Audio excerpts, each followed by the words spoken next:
Good day everybody, I hope this finds you well wherever you are. Today's video is an answer to a question I get asked quite a lot as a full-time sculptor. And the question keeps coming up, and the question is this: name 5 things that I wish I knew in the beginning of my sculpture career that I know now. Sounds like a pretty straightforward question, and it is, but I can assure you to come up with 5 things I found quite difficult, because there are just so many things that I've learned in the 26 years that I've been sculpting. But let's launch into it.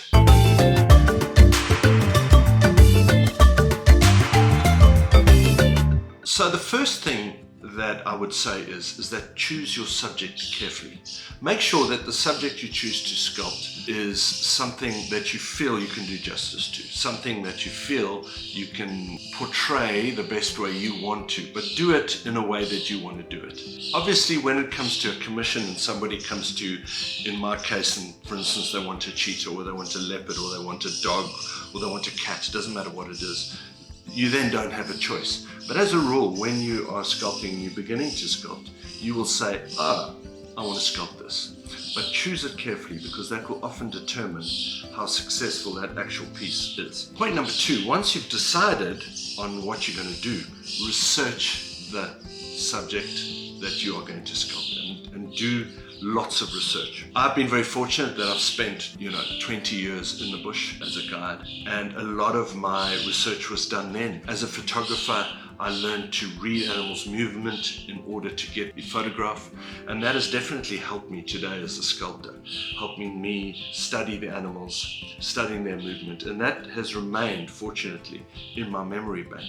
That being said, my idea is not just to replicate an animal. I think anybody can do that.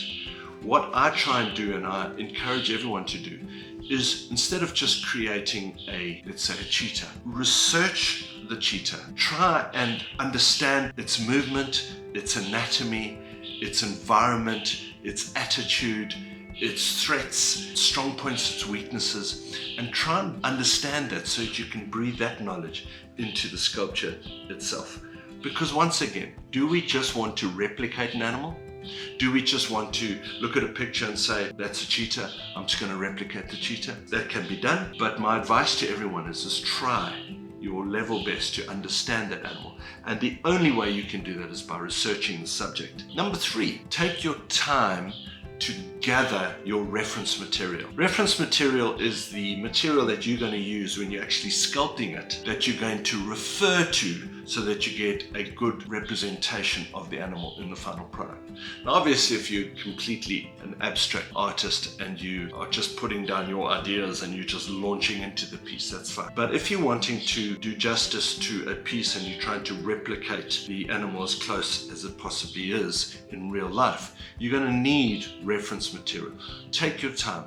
When I first started sculpting, the internet didn't exist. So I used to go off and buy books. I used to take my own photographs, I used to print those photographs, and I would use those as reference material. Now with the internet, with YouTube, with an abundance of wildlife films and films on whatever subject you want, there's so much reference material out there. But take your time to gather that. Take your time to print the photos. Take the time to do your scaling, to do your measuring, so that you truly understand what's going to go into it. The last thing you want to do is go into the subject, start sculpting it, and then find that you don't know the proportion of the head to the body, to the tail, to the paws, etc, etc, etc. So take your time to do that. Number 4, once you've done all of this and you've done your sketches or your drawings or whatever you want to do, you're going to need an armature. So what is an armature? An armature is a skeletal structure, if you can put it that way. I sculpt out of a wax or a clay, and obviously that's quite malleable and flexible, and therefore it needs a structure within that to give the sculpture that you're doing structural rigidity, and it's got to be strong enough to hold the material that you're sculpting in. So build a good, strong armature. I learned the hard way, I can assure you. I didn't put enough time and effort into my armatures, and then sometime into the work you get a bit of a warm day, the wax warms up a little bit, and suddenly you find ears falling off, horns falling off, faces falling off, etc. So make sure you build a good, strong armature. One thing that I do, and I'm not saying it's for everybody, but one thing that I do, my pieces change as I'm sculpting them. So I like to make an armature that you can adjust and you can change. For instance, if I was doing an armature of my arm, I could take a piece of wire or a piece of rod and bend it in that angle. Then what happens if you want to change that? Essentially what you've then got to do is you've actually got to get rid of a lot of work that you've done just so that you can change the angle of that arm. Alternatively, you can make your armature so that it has a joint in it. So that all you have to do is undo something or release something so that you can change the angle of whatever you're working on without destroying all the time and effort that you put into that piece itself. So take time with your armature, build a good strong armature, making sure that it can support your medium. And my advice to you is do a bit of trial and error and see if you can't build an armature that you can change midstream. And 5, just take your time with your piece. You've heard me say, take time, take time, take time. You know, if you're a sculptor and you are going to cast into bronze, essentially that piece is going to be around for thousands of years, potentially thousands of years. Do the piece justice. You know, something that's going to be on this earth for so long, why rush it? Sometimes we have deadlines, we've got to make it happen in a shorter time. But if at all possible, my recommendation is that take your time to work on the piece. How I do that is I work on multiple pieces at once.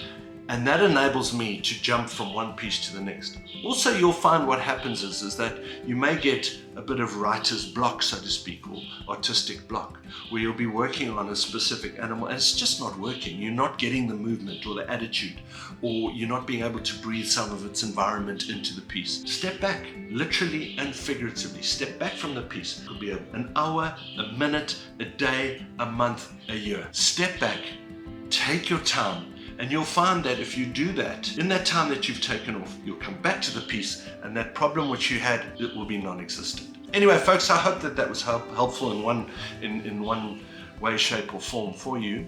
And yeah, keep the questions coming and I hope that I can assist you in some way. Have a good one.